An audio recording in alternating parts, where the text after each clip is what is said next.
Good evening, viewers, those who are watching us from the diaspora and those who are watching us within Uganda. We are glad you have made NTV your #1 station.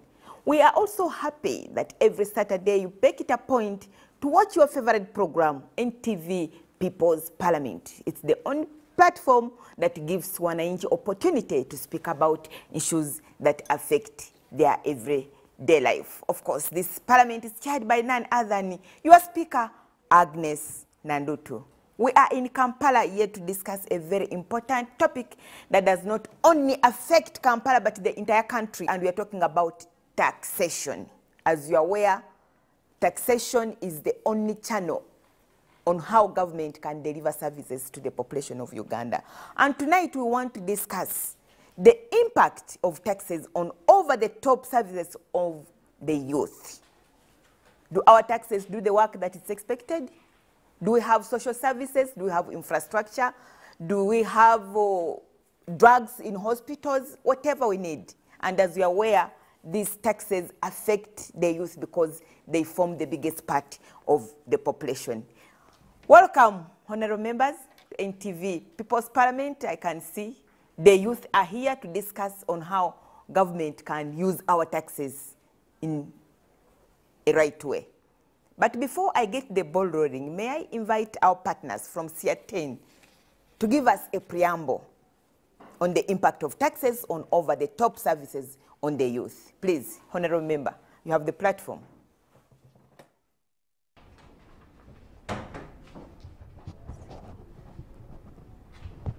Thank you very much, Madam Speaker.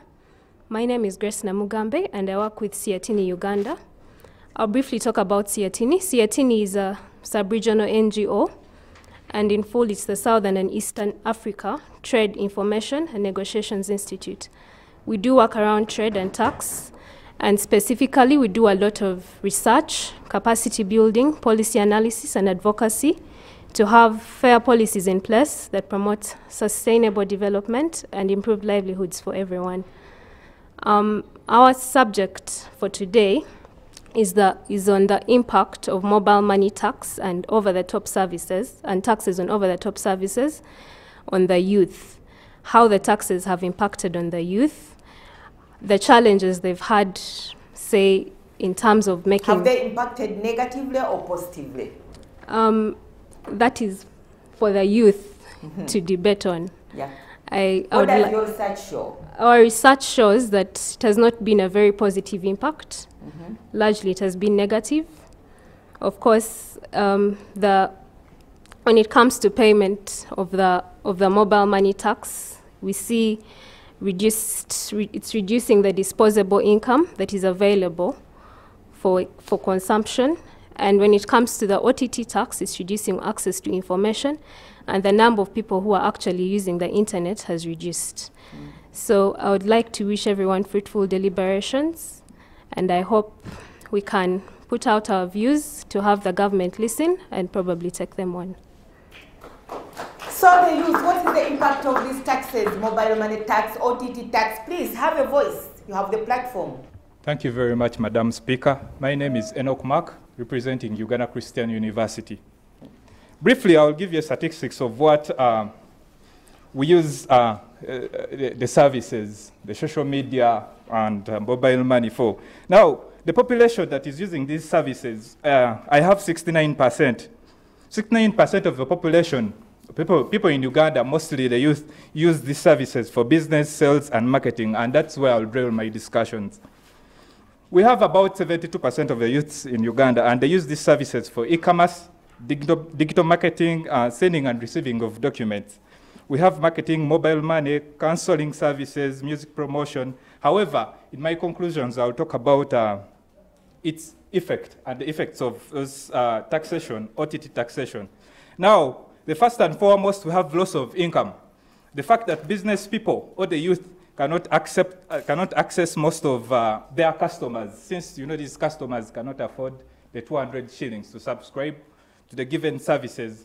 And since most of them cannot afford the social media, hence they are running broke, they are running poor. Yeah. So I'll talk about increased cost of business.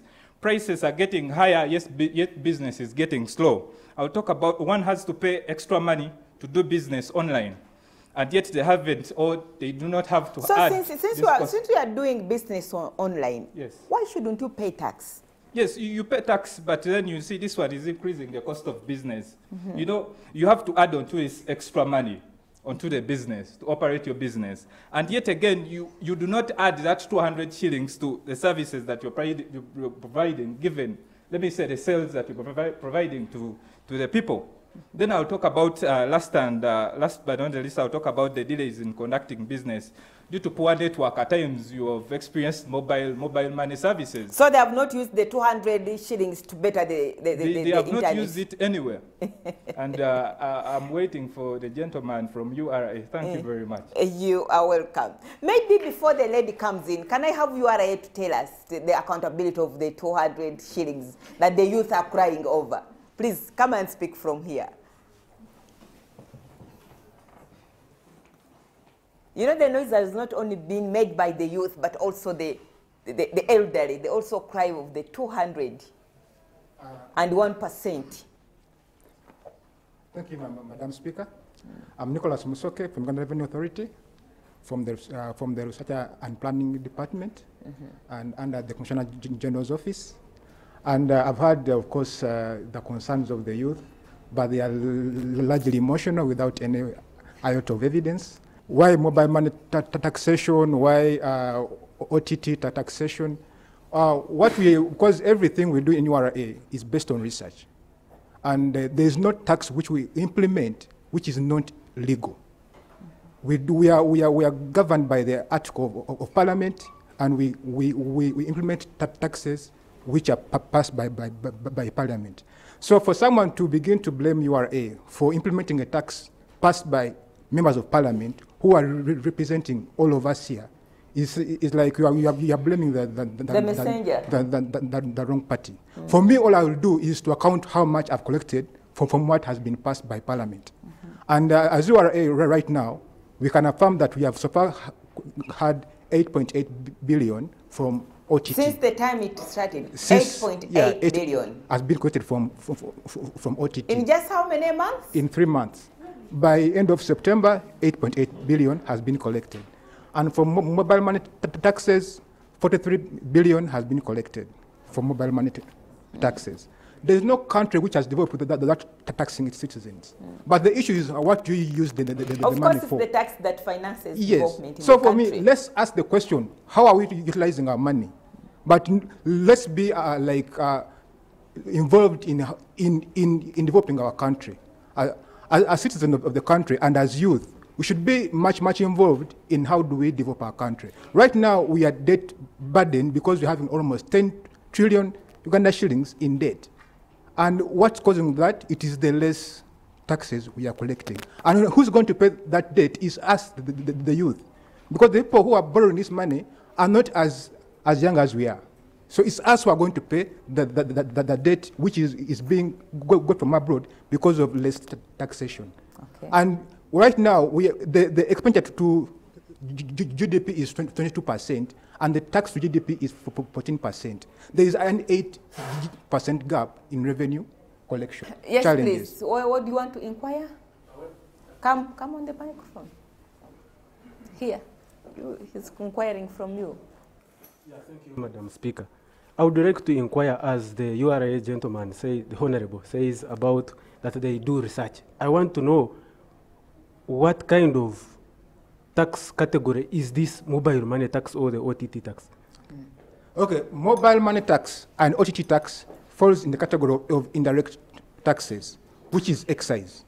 Excise is a tax which is charged on any, would be determined as a luxurious service or any service which may be deemed by government as excisable. For example, like OTT, it was because we realized that most of the service providers of over-the-top services are not in Uganda. They are abroad, and they are sourcing the money from within us. And therefore, they are making, I was engaging with one of the gentlemen here and told me that Facebook makes $200,000 US per day of the services we are engaged in with Facebook. It makes the money from Uganda here, and it never declares that money from Uganda here. And these are online service providers. And this phenomenon of e-commerce is a problem everywhere in the world.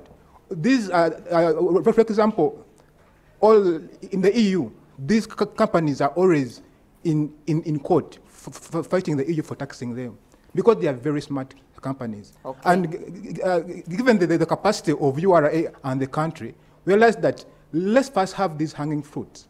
Let's find a way of how do we get some money off these companies as they get the money from us. If only they were the people who were paying taxes, but it is now as Ugandans paying. But we will come back and give us more clarification. Yes, thank you, have the platform. Thank you, Madam Speaker. Thank you, NTV, and thank you, Siatini. Like the Honorable from URA has made mention, that they cannot get money from the service providers, but they see it favorable for them to get money from us, the fellow citizens of Uganda. I would like to see this in this point of view, that it is not bad to pay tax. Everyone will agree. But are the taxes we are paying doing what we want them to do?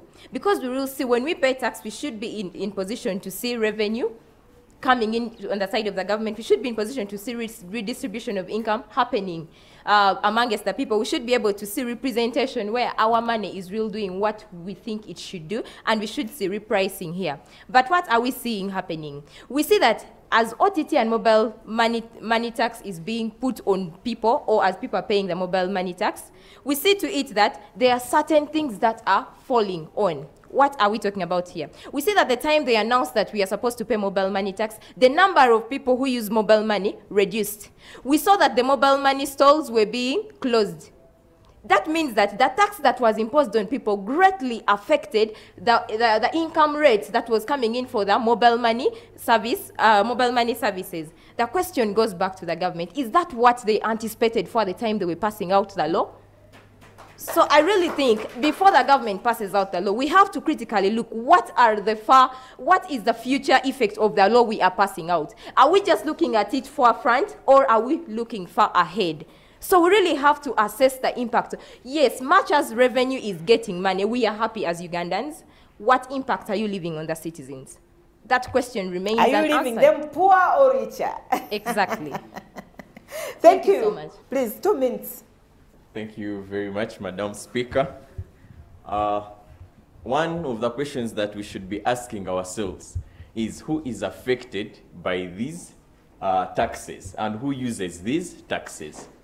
The first thing we are looking at the ordinary people. For security purposes, I will call them ordinary, not poor people. So the ordinary people are the ones that are most affected by this mobile money. My name is Moranjira Abban and I'm from Kampala International University. Our boss, Vasaja Balaba, does not use mobile money. He transacts using the banks. Meaning this ordinary woman, my mother who sends me pocket money, is the one who uses the mobile money. So is much affected by mobile money. We are looking at the OTT. Majority are the youth that are using this social media. These are people, first of all, who are very unemployed.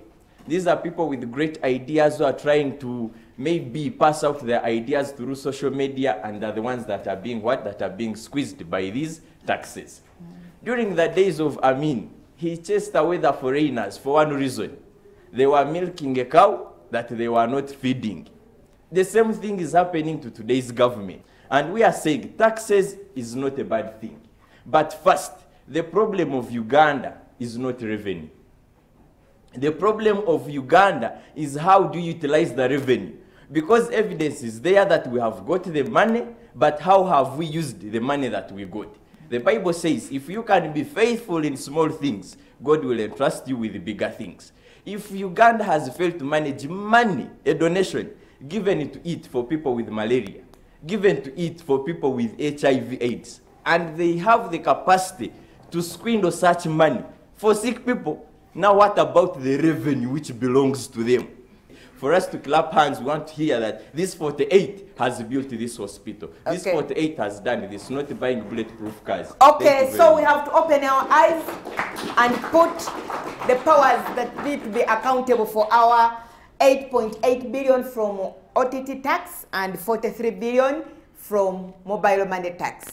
Let's go for a short break, and when we come back, the youth are still speaking.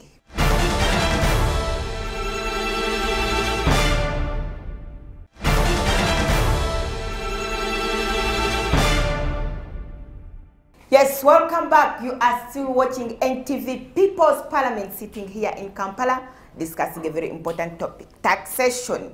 The impact of taxes on top of services and mobile money on the youth in Uganda.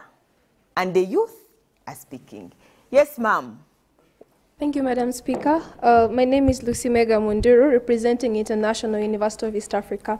It is our duty to pay tax. Yes, it is also our right to demand for accountability. We need to know where this 8.8 billion is going in 3 months, dear ladies and gentlemen. We tried a lot to have the Minister of Finance here, right? But they were very difficult people to be here. They will be the people telling us where are our money going. But I think you are watching. Yeah, because really, this is 8.8 billion. It is something we could have another new Mulago right now. The gentleman from URA came and told us, he's actually just a collector anyway. He can't give us more details. He cannot give us details, but then he told us he's the person that implements it. Yes, he mentioned it is legal, but legal to our compromise, dear ladies and gentlemen. Am I supposed to be suffering just because something is legal? I am a stakeholder, mind you. You in the parliament that makes the law legal are in the parliament because of my mandate. I gave you the mandate to be there. You're supposed to do something that is not compromising to my rights. Now, if you come here and tell me it is legal, yet you're infringing on my rights. Let's look at taxation and rights. Dear ladies and gentlemen, I am sick. I'm dying. My mother is trying to send me 10,000 just to go to the nearest clinic to get something. And then they're taxing her from where she is sending. They're also taxing me. By the end of the day, I'm receiving 4,000 shillings. No one is going to give me that. No one is going to give me medication. It is just a presumption of what could happen, dear ladies and gentlemen. And when you go to Mulago, you find no drugs. And then they tell you, before you pay, we cannot do anything. We are sorry. That is the Uganda we are living in. I seek and I beseech the government to start involving us in decision making. Come to us before you impose the tax. Do not just come to us because you want us to pay the tax. Tell me that, you know what, we are having this in plan. The MPs we have there who are supposed to actually represent our interests purportedly do whatever they feel like doing and not implementing what we are supposed to be getting. Thank you so much. Thank you, Honorable. I hope the Minister of Finance, you have heard that within the last 3 months, we have collected 8.8 billion shillings just on OTT, our hard-earned money. 43 billion on mobile money, 1%. It is a lot of money. We demand for accountability. And members of parliament should also demand for accountability. 2 minutes, please, Honorable Member. Thank you, Madam Speaker. I'll start with what the submission of the URA gentleman was. He talked about the point of legality, but I'd love to draw some light on the difference between legality and legitimacy. You see, legality is something that could be taken as a flowery thing, but legitimacy connotes the whole idea of having something to be logically justified before people. And that takes me to my biggest point of the day, and that is the cost-benefit analysis. The gentleman tells us that they collected 8.8 billion shillings. But the question is that if you're in a country where people have very low disposable incomes, that GDP per capita is crumbling and crippling. Can you look straight? And your intention rather here is to make sure that even that little money that they have in their hands should go to OTT. Remember that for a young man today who starts up a business, he's supposed to register this business. And there are costs or taxes that are incurred on the registration of this business. But even when he wants to now advertise this business over social media, he has to pay extra income. But let's go down to the individual, the lowest individual of society who can actually be in position to have 200 shillings or 500 shillings a day. We're having poverty and hunger looming all over the country. Now, this person has 1,000 shillings. In order to be able to communicate with the father, with the son and daughter, they're supposed to pay 200 shillings per day, 1,400 shillings per week to make sure they communicate with the people they need to communicate with. Now, the cost is way bigger than the benefit that is being purported by the URA. That 8.8 billion is not going to be of help to Uganda if the GDP per capita becomes more crippling. That money they are trying to tell us about cannot help us at all if it's being eaten. You have already recognized the fact that you're a corrupt country. If you are a corrupt country, stop collecting money in the form of taxes, claiming that you're helping the country. Now, just make sure that people have more disposable incomes. And how do you do that? Stop directly taxing them. He calls them an indirect, he calls it an indirect tax. But the question is, how indirect is indirect? If I feel 200 shillings, if I feel a pinch of 200 shillings every day, I submit as a lay member of society that 200 shillings is rather too direct for me. In as however much you want to call it indirect, I submit. Thank you. Thank you. Yes, Honorable, you have a platform. My name is Owen Mark Anthony from Makerere University. On the 30th of May, when this tax was imposed, it was a dark day for the youth. You look at Article 4 of the Constitution, it guarantees freedom from expression. If you look at articles of the Constitution, they guarantee freedom from discrimination. And all these taxes, they contravene all these articles. So my submission today is that when we are assessing the impact of this social media tax, we must look at the two basic principles that were said. Is that was imposing of this tax, was it really demonstrably justifiable for them to impose this tax? Did they have justification before they imposed this tax? They wanted to collect more money, of course. That's the justification. But is it really demonstrably justifiable? Because we are faced with issues of accountability. Instead of imposing more taxes on us, government should look at how they can best use the money that is collected. We collect over 8.8 billion from this tax. We collect 30s of billions from this tax. But this is just, by the way, 3 months. That means within a year. Within a year, it will be a lot of money. But we are faced with issues of accountability. So the question that URA should be answering is questions of accountability, but not questions of us lacking the justification. Unfortunately, the URA just collects and puts to the treasury. So it's the Minister of Finance that should have come here to explain where this money is going to put. Otherwise, thank you. 1 minute each, please. As it's well stated, a good citizen must pay tax. Yeah, it's very true for us to pay tax, but it is too much. Because most of us states are doing businesses online, we are very much inconvenienced. You're going to place your orders online. People are like, I want this. Customers, give me this, give me this. But someone is going to tell you, I cannot use mobile money because it is tax. So I have to incur more expenses to go to that place. Maybe the person is in Masaka. I have to travel to take to that person in Masaka. It is very hard. But I think you're managing, because we have already collected 8.8 billion. We are paying. Aren't we managing? Aren't we affording this tax? Yeah. You are affording it painfully. Yeah, my point is the money is a lot. Okay. Thank you. I rest my case. Thank you very much. I am Brenda, and firstly, the URA official told us that this is an indirect tax. I would disagree, because you cannot tell me that by loading 200, sending 200, you're saying I am sending this indirect, because I can feel the pinch of that tax that I'm paying. Now, the other thing is, most of us have attacked the URA people. I would think the parliament should be answerable for this compared to the URA, because these are the people that make laws. And these are the laws that affect us, the youth, not the URA, because URA is only assigned to collect the taxes. So I think we should go back to the parliament that makes such laws. We look at what is their aim, what is their intention, because looking at these laws, paying tax is not bad. And as I believe that tax is a tool for development, we should pay the taxes. And as one man said, that when you pay little, then we don't pay a lot. But I think what we should advocate for is accountability and transparency. If we are paying the 200, yes, it may be a lot, and we may be feeling the pinch of that 200. But what is that 200 used for? How have we benefited from the 200 that each of us has paid? And someone mentioned VPN. As a good citizen, as a good youth, I would advise everyone to pay the taxes. Not that I represent the URA, but I feel that if we are going to tell the government to be accountable to us, we are looking for good hospitals, we want good schools, we want better services. Why don't we pay the taxes? However, after paying the taxes, let the taxes that we pay be accounted for. And as the youth, I think the major thing that we the youth can benefit from this and from the whole program and overcome the poverty and unemployment.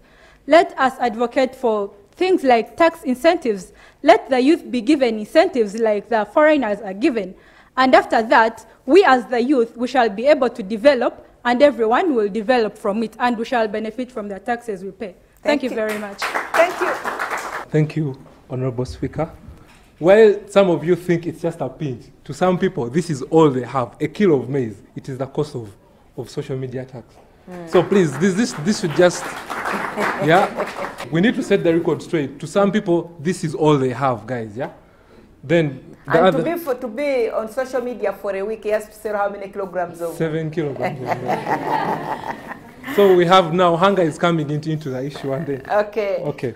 Next is I feel the tax is not a fair one, because it's quite oppressive to the young people who have just started enjoying the benefits of financial inclusion.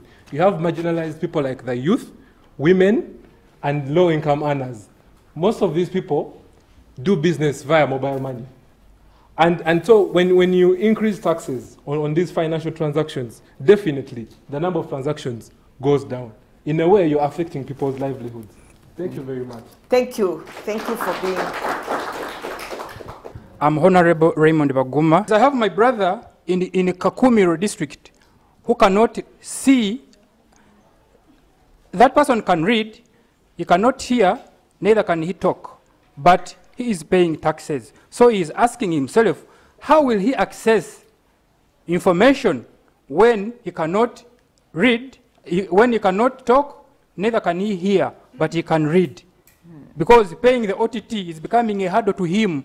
So he's requesting us to actually take his voice to Parliament such that that tax or that law can be looked into. I submit. Thank you. Thank you for speaking on behalf of the disabled. Thank you, Madam Speaker. My name is Gladys Lanyero. I'm from International University of East Africa. I'm a fourth-year law student. I came here bleeding because the representative of URA is saying that youth are addressing this issue with emotions. So we are not here to show emotions. We are here to share ideas, get things implemented, and sensitize the youth and Ugandans at large. So don't be biased. Okay. This is showing that even our ideas here are just going to be taken for granted. Thank you. No, they will not be taken for granted. The powers that be are listening to NTV. Thank you. 1.5 minutes. Thank you, Honorable Speaker. For a nation acquiring development, I think it's to it to make ways of making money a bit more easy. Taxing someone working in a mobile money kiosk, it means he or she is going to be offended by the taxes. Hence, his businesses will not prosper. And for the communication, for people from deep down in the village, whereby in a district, there are something like 3 kiosks of mobile money, how are they going to acquire the communication facilities? I rest my case. Thank you. I don't know why the president is taking long to assent this law. We are still paying 1%, and yet it was reduced to 0.5%. Let's go for a short break, and when we come back, we shall be listening to suggestions from the youth on what should government use this 8.8 billion shillings and 43 billion shillings to help the youth in Uganda.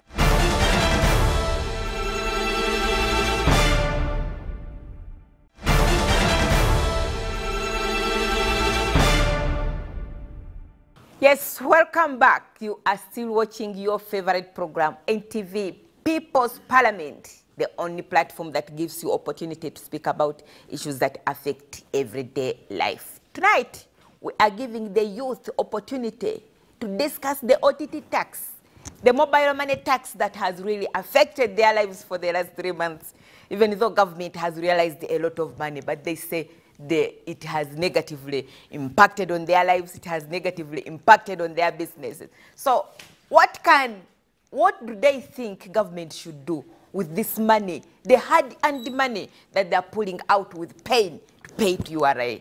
Please, go ahead. Gentlemen, I greet you. I am Honorable Elianu Peter from Kiambogo University. Now, you see, the issue is when you put this taxation, you have to follow the principles. Ladies and gentlemen, we are seeing that the principle of efficiency is actually not being achieved. Now, ladies and gentlemen, what are we going to find in the long run? We shall not be efficient enough to pay these taxes. Away from that, dear sir from URA, we want to let you know that this tax is inconvenient to us. The government of Uganda is very corrupt, but unless we can solve that corruption, ladies and gentlemen, we won't achieve the sustainability we want. How are we going to achieve that? Ladies and gentlemen, let me show you a case study.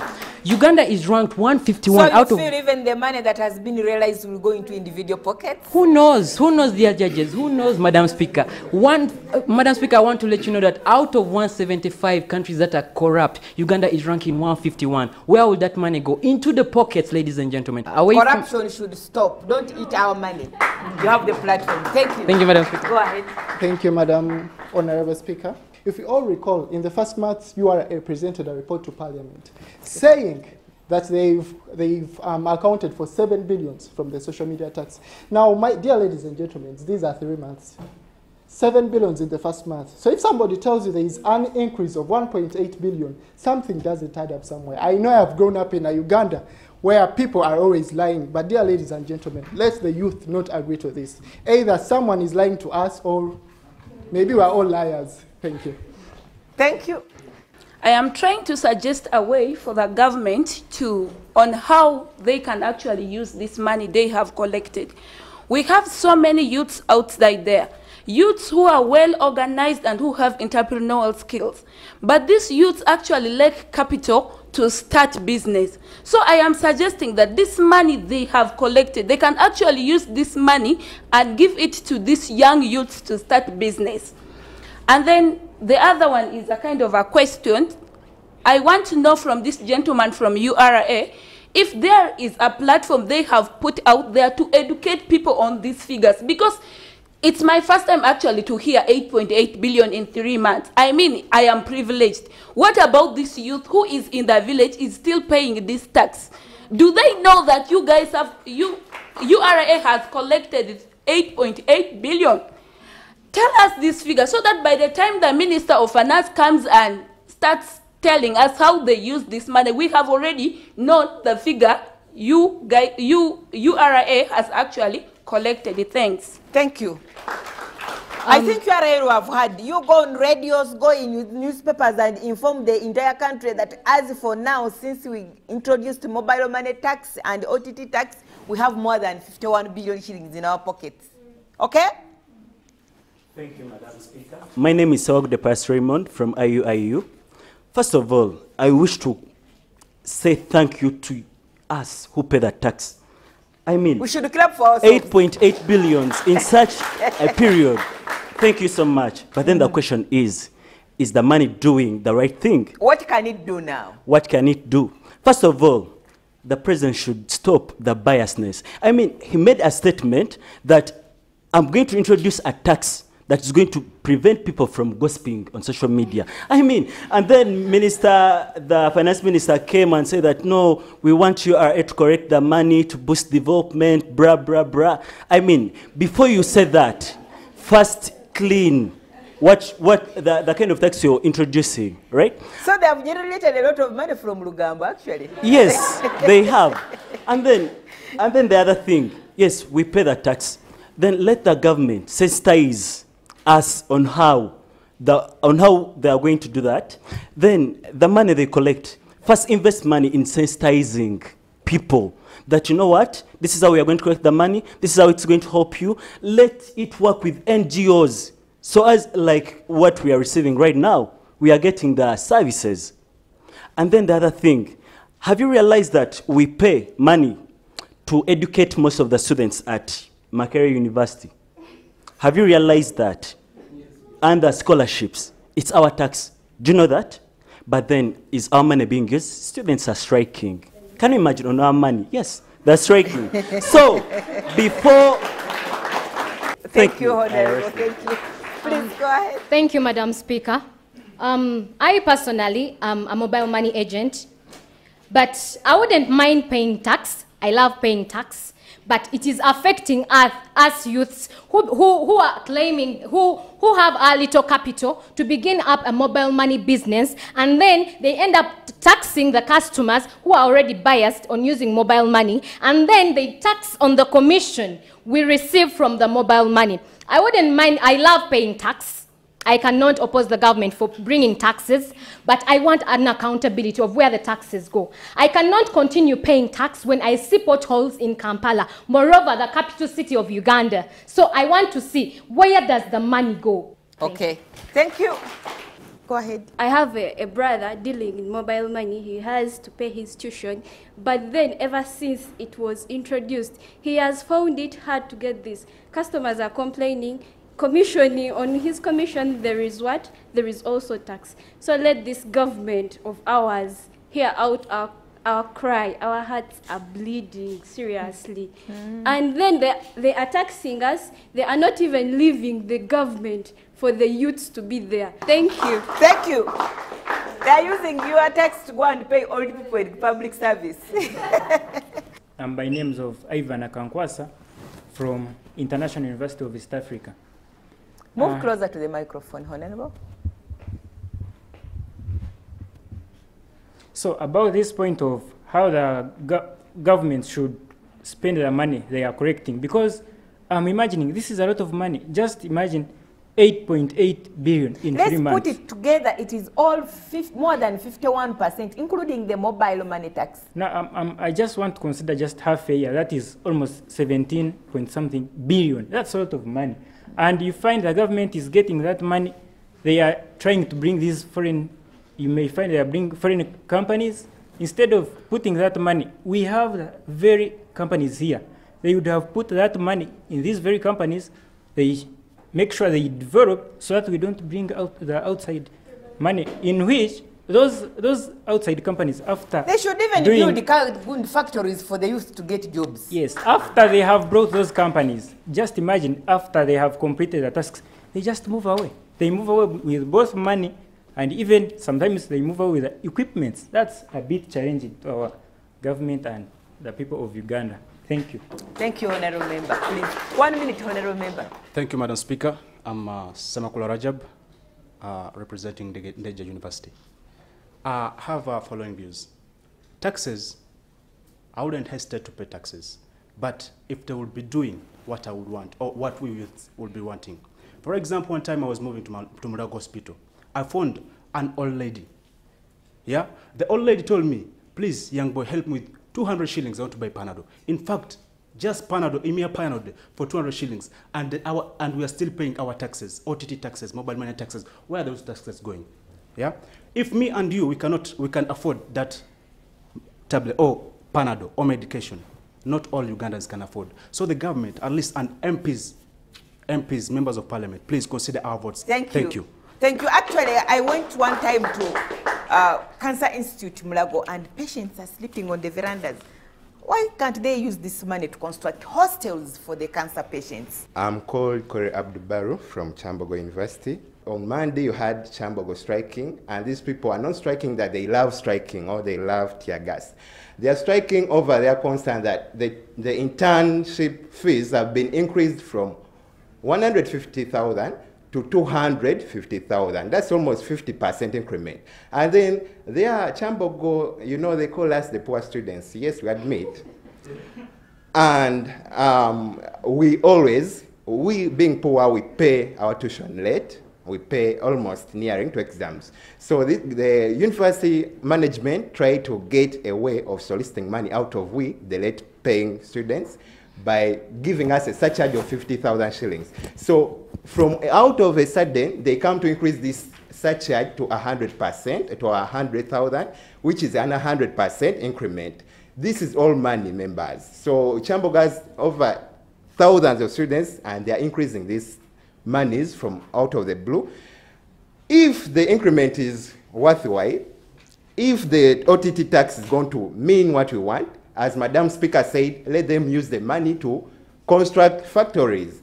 If they constructed factory, I would go there as an intern and not pay money to Mokwano for an internship placement, right? But since there are no factories, we are forced to go to these private entities and pay for placement of internship. So members, I urge you, or I advise the government, getting these taxes is okay, we are ready to pay the taxes, but you shouldn't use the taxes to buy quality tear gas. Let's use the taxes to provide services. Okay. I rest my case. Thank you. Thank you. You have 1 minute, please, Honorable Thank you, Member. Madam Speaker. I'm here to advise the government also. I think if the government can use maybe half of this money to give us, the youth, as capital, then we shall not even be complaining. If maybe the government comes up and like, you know what, we're going to be giving you 50% of your tax. If you have any idea, if you have what, and we're going to give you this money to start up the business, I think we shall not even complain. Then I think also the government, if the government can go deep down there and you tell these people that you're going to use your tax to do this, and you're going to use your tax for this, and you really do it, then I think we shall not even be complaining. I'm Navga Regina from Siatini, Uganda. We've engaged with most of you. The work that we've been doing, it's evident that when it comes to these two taxes, Ministry of Finance did not consult the citizens. Now imagine if they had come to consult you. Would you have allowed the tax? Yes?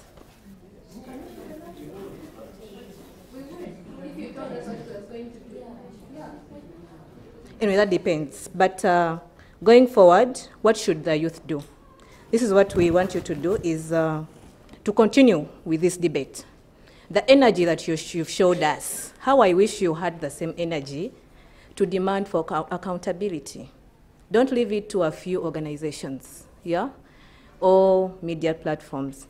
Please step up your game and engage in these discussions.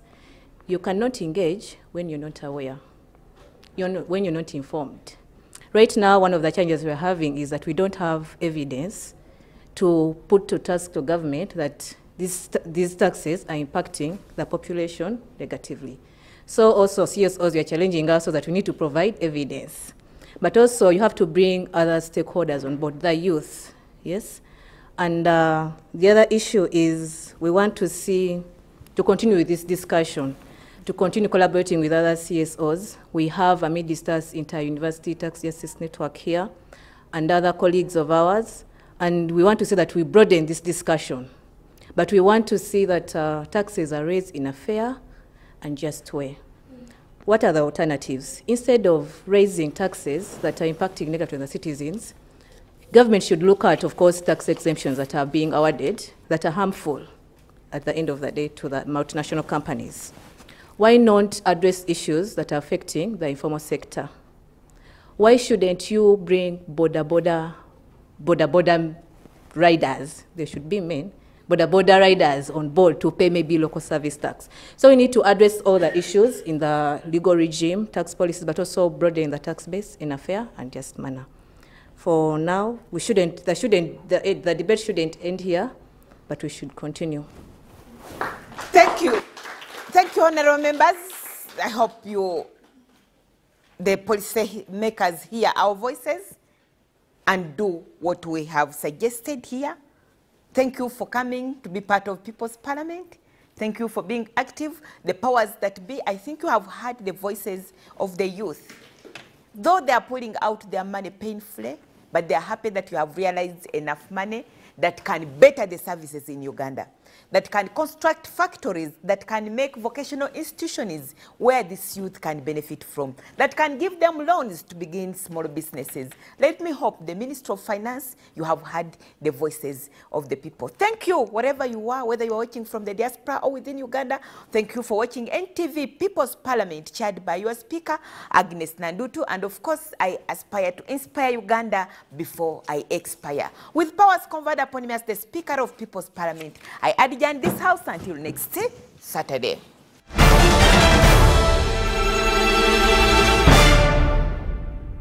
The views expressed on this show do not represent those of NTV or its staff.